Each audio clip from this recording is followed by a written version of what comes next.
श्री रामकिशोर कांवरे शासकीय आयुर्वेद कॉलेज में साधारण सभा की बैठक में शामिल हुए और इस दौरान कॉलेज के शिक्षण एवं विकास कार्यों से संबंधित बजट पर भी चर्चा हुई और लगभग 4 करोड़ के बजट के प्रस्ताव पर सहमति बनी। प्रदेश के आयुष राज्य मंत्री रामकिशोर कांवरे गौरीघाट के शासकीय आयुर्वेद महाविद्यालय में पहुंचे और साधारण सभा की बैठक में शामिल हुए। इस दौरान उन्होंने महाविद्यालय के कार्यों की समीक्षा की और साथ ही इस वित्तीय वर्ष के लिए बजट के प्रावधान पर भी चर्चा की। आयुष राज्य मंत्री ने बताया कि महाविद्यालय के शैक्षणिक और चिकित्सा संबंधी कार्य सहित अन्य विकास कार्यों के लिए बजट का प्रावधान किया गया है। इस बार लगभग 3 से 4 करोड़ रुपए के बजट का प्रस्ताव सरकार के समक्ष रखा जाएगा और उसकी स्वीकृति के आधार पर ही महाविद्यालय के कार्य संपन्न होंगे। समीक्षा के उपरांत हमने बजट में और प्रावधान किया है। लगभग 3 करोड़ 4 करोड़ के करीब हमारा बजट प्रस्तुत होगा। अभी अनुमानित बजट है और जो इस महाविद्यालय के लिए प्रावधान करना था वो हमने प्रावधान किया है और जो आवश्यकता और इसके लिए महाविद्यालय के लिए चाहे वो हमारे नए प्रोजेक्ट होंगे, जैसे आर्थराइटिस विशेषज्ञ चिकित्सा के लिए यहाँ पे इन्होंने प्रोजेक्ट तैयार किया है, वो भारत सरकार से हम बजट लाएंगे। ये सारी की सारी चीजें हमने इसमें प्रावधान किया। चूंकि वार्षिक बजट हमें प्रस्तुत करना रहता है, पूरे साल भर हमारे चिकित्सालय चलाने के लिए, पूरे साल भर हमारे महाविद्यालय संचालित करने के लिए प्रावधान करना पड़ता है। तो सामान्य रूप से हमारा साधारण सभा का साल में 6 महीने में एक बार बैठक होती है। हम साल में एक बार बजट का प्रावधान करते हैं। तो वही बजट चूंकि पिछले समय में 20 तारीख को करना था, लेकिन किसी कारणवश मैं इस बजट में नहीं आ पाया और उस समय बैठक हमारे निरस्त हुई थी। आज उसको पुनः उस बैठक को हमने प्रस्तुत किया है। बजट का अवलोकन करने के बाद नया बजट नया स्वरूप दिया, उसमें प्रावधान हमने किया है। बैठक में आयुर्वेद चिकित्सा पद्धतियों को बढ़ावा देने वाले कार्यों पर भी मंथन हुआ। त्योहारों और शासकीय अवकाशों के चलते नगर निगम बजट बैठक को 10 अप्रैल तक के लिए स्थगित कर दिया गया है। 10 अप्रैल से पुनः बजट पर चर्चा होगी। नगर निगम अध्यक्ष रिंकू बिज का कहना है कि पार्षदों के सुझाव और आपत्तियों को शामिल किया जाएगा। एक दिन चली नगर निगम की बजट बैठक को 10 अप्रैल तक के लिए स्थगित कर दिया गया है। नगर निगम अध्यक्ष रिंकू बिज का कहना है कि पक्ष विपक्ष के सभी पार्षदों को अपनी बात रखने का अवसर प्रदान किया जाएगा। जायज आपत्तियों और बेहतर सुझावों को बजट में शामिल करके बजट को पारित करने के पहले संशोधित किया जाएगा। 23-24 का बजट प्रस्तुत किया था, जिसके बाद सम्मानित पार्षदों को 10 दिन का समय दिया गया था अध्ययन करके उसमें अपने सुझाव एवं कोई अगर आपत्ति है तो वो लगाए। आज वह विशेष बैठक आगे हुई और आज सम्मानित पार्षदों को कहा गया कि आप अपने सुझाव दें। आज दिन भर सम्मानित पार्षद महेश राजपूत जी के द्वारा सदन में अपने बजट पे विचार व्यक्त किए गए, कुछ आपत्तियाँ उनके द्वारा ली गई। निश्चित रूप से सभी सम्मानीय पार्षदों के द्वारा जो भी सुझाव दिए जाएंगे या जो भी आपत्तियाँ आएंगी, किसी चीज़ पे अगर विरोध है, आपत्ति है, तो सर्वसम्मति से मिलकर तय करेंगे और असेंबली से व्यवस्था दी जाएगी कि उसको सुधार करके संशोधित प्रस्तुत किया जाएगा। बजट पर आगे चर्चा 10 अप्रैल सोमवार से पुनः प्रारंभ होगी। हनुमान जयंती के अवसर पर निकलने वाली शोभा यात्राओं और आयोजनों को लेकर पुलिस अलर्ट मोड पर है। पश्चिम बंगाल जैसी घटनाएं रिपीट ना हो सकें, इसका विशेष ध्यान रखा जा रहा है। पुलिस अधिकारियों के मुताबिक 6 अप्रैल हनुमान जयंती के अवसर पर शहर में छोटी बड़ी कुल 9 शोभा यात्राएं निकाली जाएंगी। साथ ही सभी हनुमान मंदिरों में धार्मिक आयोजन होंगे और पुलिस बल की तैनाती सुनिश्चित की गई है। शोभा यात्रा में आगे और पीछे पुलिस के जवान तैनात रहेंगे। साथ ही ड्रेस में भी पुलिस के जवान जनता के बीच रहेंगे। हनुमान जयंती के अवसर पर जबलपुर में जो हनुमान मंदिर है उन पर भी भीड़ काफ़ी होगी और 9 मुख्य जुलूस भी निकाले जाने, उसके साथ साथ कई सारे छोटे जुलूस भी और शोभा यात्राएं भी इस अवसर पर निकाले जाने हैं। इसलिए हमारी पुलिस व्यवस्था जो है लगी रहेगी। इसमें प्रॉपर ट्रैफिक डाइवर्जेंस, जो मुख्य जुलूस हैं उनके लिए प्रॉपर व्यवस्था लगाई गई है। शोभा यात्रा के आगे पीछे बल लगाया गया है और हमारे सादा वर्दी में भी जो है पुलिस वाले तैनात रहेंगे ताकि कोई भी ऐसी घटना ना हो सके और सुगम तरीके से जो है सभी हनुमान जयंती मना सकें। पुलिस अधिकारियों का कहना है कि पश्चिम बंगाल जैसी स्थितियां कहीं नहीं बने, इसके लिए विशेष सतर्कता रखी जा रही है। गौरी घाट स्थित श्री राम लला हनुमान मंदिर में हनुमान जयंती धूमधाम के साथ मनाई जाएगी। इसकी तैयारियां पूरी कर ली गई हैं। अर्जी वाले हनुमान मंदिर के नाम से विख्यात इस मंदिर से भक्तों की गहरी आस्था जुड़ी हुई है और इस अवसर पर लाखों श्रद्धालु बजरंगी के पूजन के लिए पहुंचते हैं। गौरी घाट स्थित रामलला मंदिर भक्तों की आस्था का केंद्र बना हुआ है। हनुमान जन्मोत्सव पर मंदिर में आयोजित धार्मिक कार्यक्रम में हजारों लाखों की संख्या में शामिल होकर श्रद्धालु पुण्य लाभ अर्जित करते हैं। इस मंदिर से लोगों की गहरी आस्था जुड़ी है।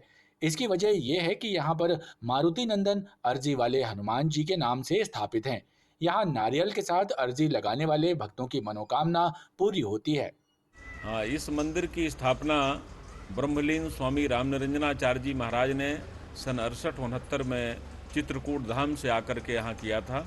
वो हनुमान जी के बड़े उद्भट उपासक थे और ऐसा मान्यता है कि हनुमान जी से उनका साक्षात्कार था और वो त्रिकाल दृष्टा थे, जिसके बारे में जो कह देते थे वो अकाट्य होता था।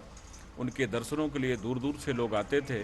तब उन्होंने यहाँ आकर के गुरुदेव के आदेश से यहाँ हनुमान जी का एक दिव्य प्रतिमा की स्थापना किया, क्योंकि उनके गुरुदेव ने कहा था कि तुम्हारी शेष आराधना नर्मदा तट पर जाकर के पूरी होगी और उसके बाद तुम्हें दिव्य लोक की प्राप्ति होगी। तो गुरु के उस आदेश को सिरोधार करके वो नर्मदा तट पर यहाँ आए थे और यहाँ पर साधना उन्होंने किया। और जब उनके पास उनके तपोबल से प्रभावित होकर के बहुत भीड़ इकट्ठी होने लगी, तब उन्होंने हनुमान जी के चरणों में नारियल के साथ अर्जी लगाने का विधान किया कि आप सब लोग मुझसे कोई आकांक्षा मत करें, ये सब कुछ भगवान हनुमान जी महाराज करते हैं। उनके चरणों में आप नारियल के साथ प्रार्थना प्रस्तुत करें, मैं भी आपके लिए प्रार्थना करूंगा और हनुमान जी जरूर सुनेंगे। हनुमान जयंती पर मंदिर के गर्भगृह में रखे हनुमान की प्रतिमा के भी दर्शन श्रद्धालुओं को कराए जाते हैं और साथ ही यहाँ पर प्रसाद वितरण का भी आयोजन किया जाता है। स्टार ऐप के माध्यम से आईपीएल क्रिकेट का ऑनलाइन सट्टा खिलाने वाला सटोरिया लाडगंज पुलिस की गिरफ्त में है।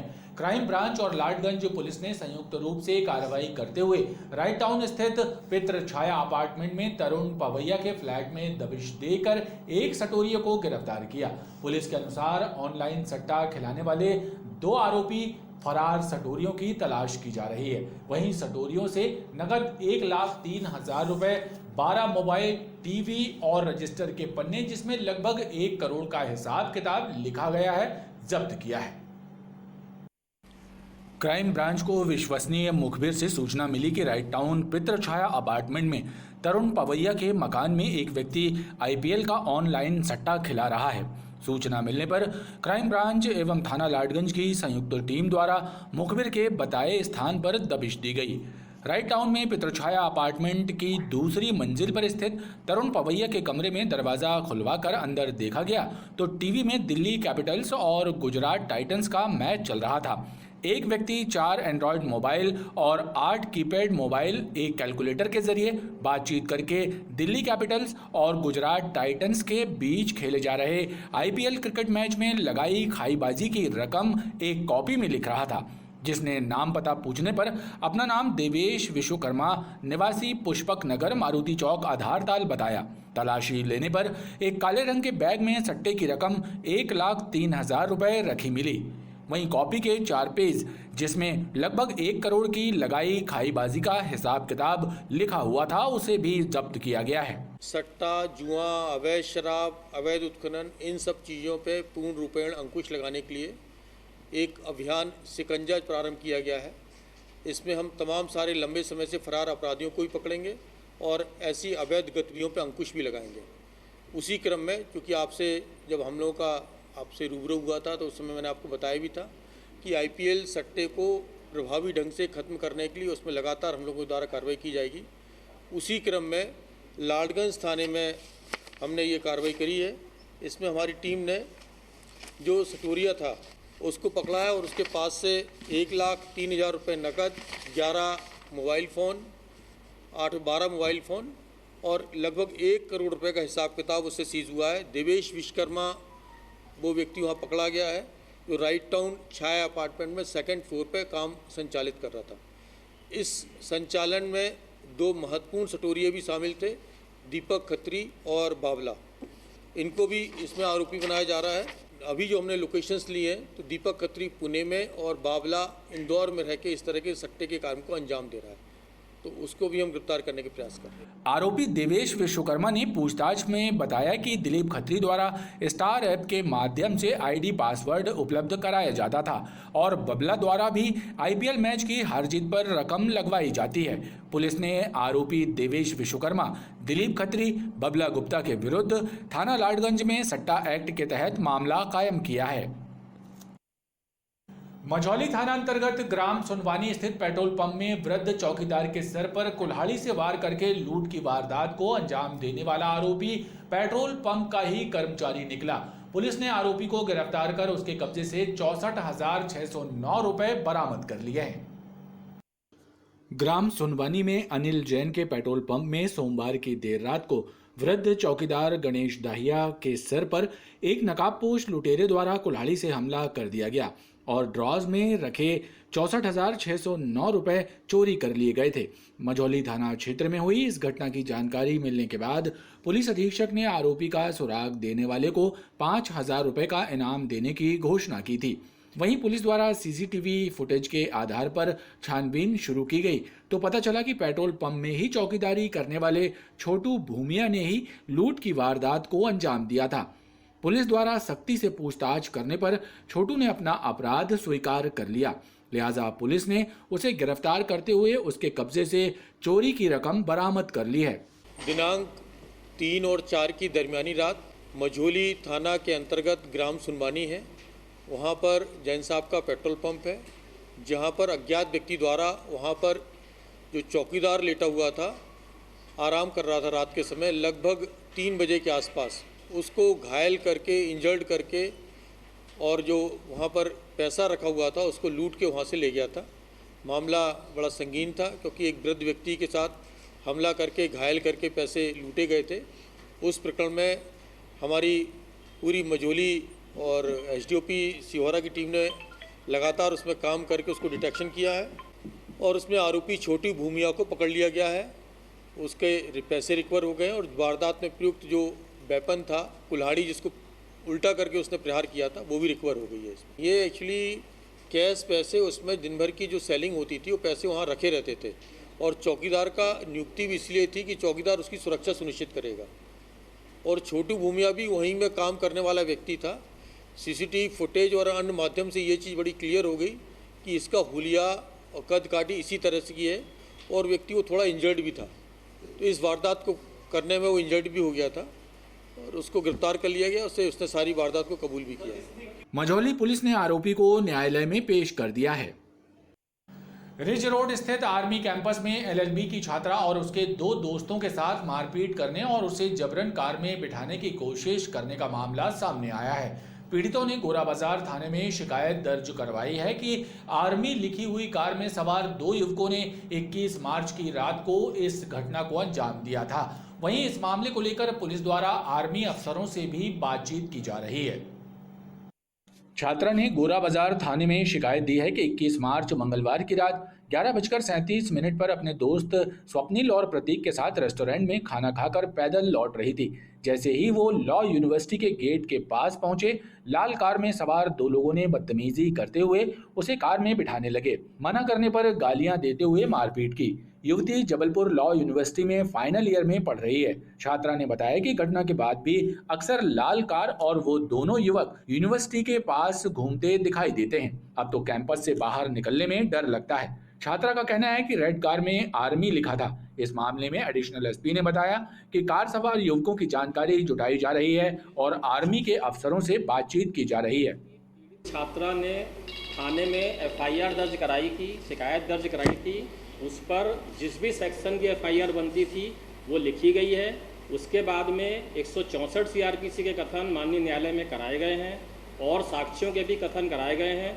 वहाँ पर जो सीसीटीवी फुटेज वगैरह हैं तो वो किस प्रकार से क्या साक्ष्य दे रहे हैं उसके लिए भी 91 सीआरपीसी का नोटिस मिलिट्री वालों को जारी किया गया है और हम पहल करके कॉलेज से भी जानकारी ले रहे हैं कि उनके पास क्या साक्ष्य हैं और जो उस दिन के आई विटनेस हैं वो भी रिकॉर्ड किए गए हैं। तो पूरी कार्रवाई चल रही है और इस संबंध में जो सामने वाला पक्ष है, मिलिट्री के अधिकारी जो आप बता रहे हैं, उस पर भी इन्वेस्टिगेशन कर रहे हैं। उन्होंने भी एक शिकायत पत्र दिया था, एसपी साहब जिस दिन आए थे, तो उस पर भी इन्वेस्टिगेशन चल रही है। कुल मिला के ये है कि जो सच्चाई है उस पर हम काम कर रहे हैं।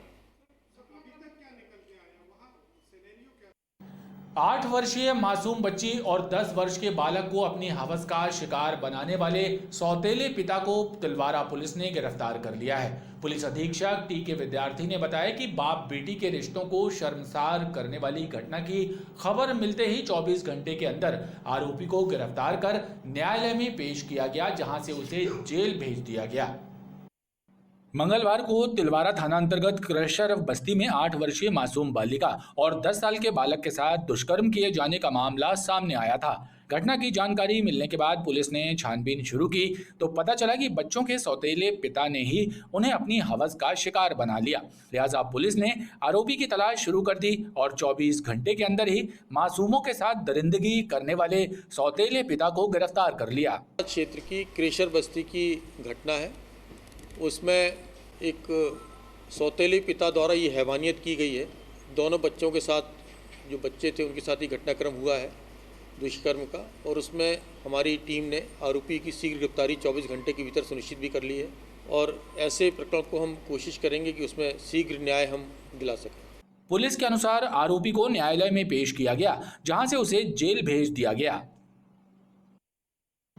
कोरोना संक्रमण के मामलों में इजाफा होने लगा है। बुधवार को मिली 13 सैंपलों की रिपोर्ट में से 3 लोग कोरोना संक्रमित पाए गए हैं, जिसके बाद जबलपुर में एक्टिव केसों की संख्या 11 हो गई है। वहीं कोरोना से स्वस्थ होने पर एक मरीज को डिस्चार्ज किया गया।